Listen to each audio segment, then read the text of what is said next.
Welcome back. Today we're going to be talking about another very important Supreme Court decision. This one is entitled New Jersey versus TLO, and the decision was rendered in 1985 on Justice Burger's court, and it involves a very important topic in dealing with school leaders, and this is the topic of search and seizure.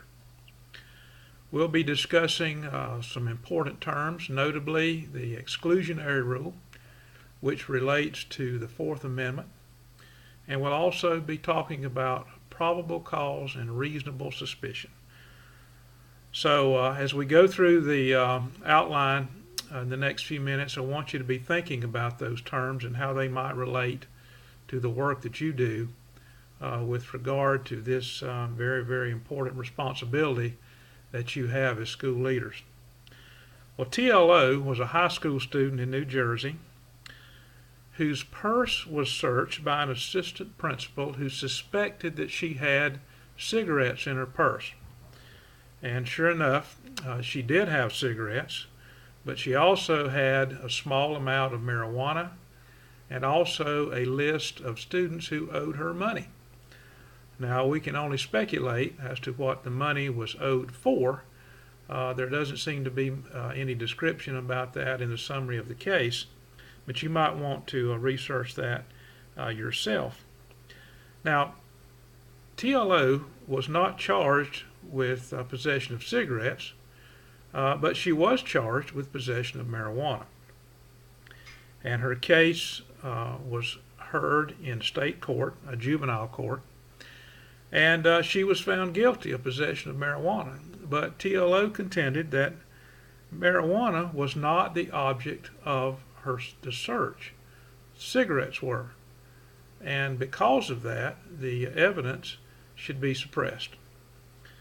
Well, on appeal, the appeal court agreed with the state court and said no, that the evidence was legal and should be considered in the innocence or guilt of TLO.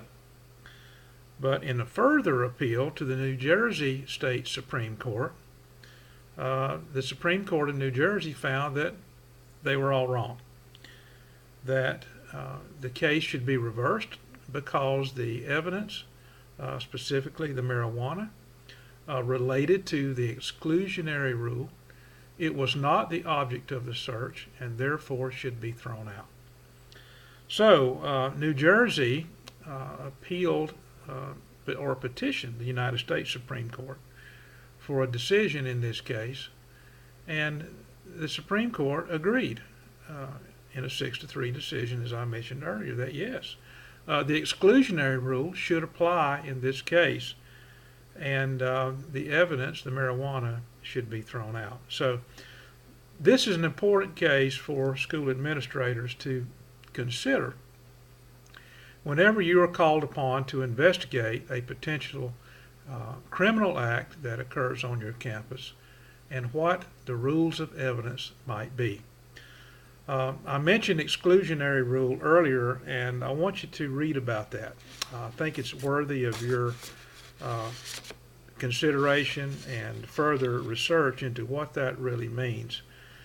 Sometimes we think that when it comes to evidence, that evidence which is not really looked for and should not be considered might be a constitutional right, but the court says no, that's not the case.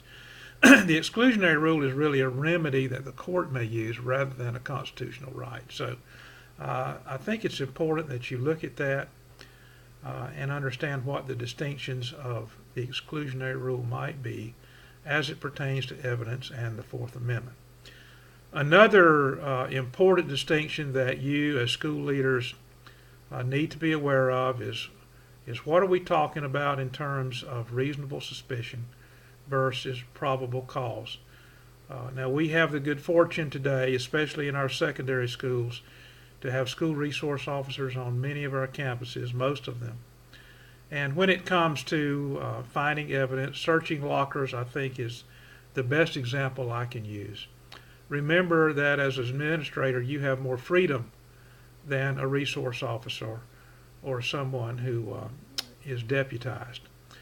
Reasonable suspicion means that you can go into a locker and search for things that might be considered contraband or illegal upon a school campus, whereas the rules of evidence are more restrictive for an officer of the law.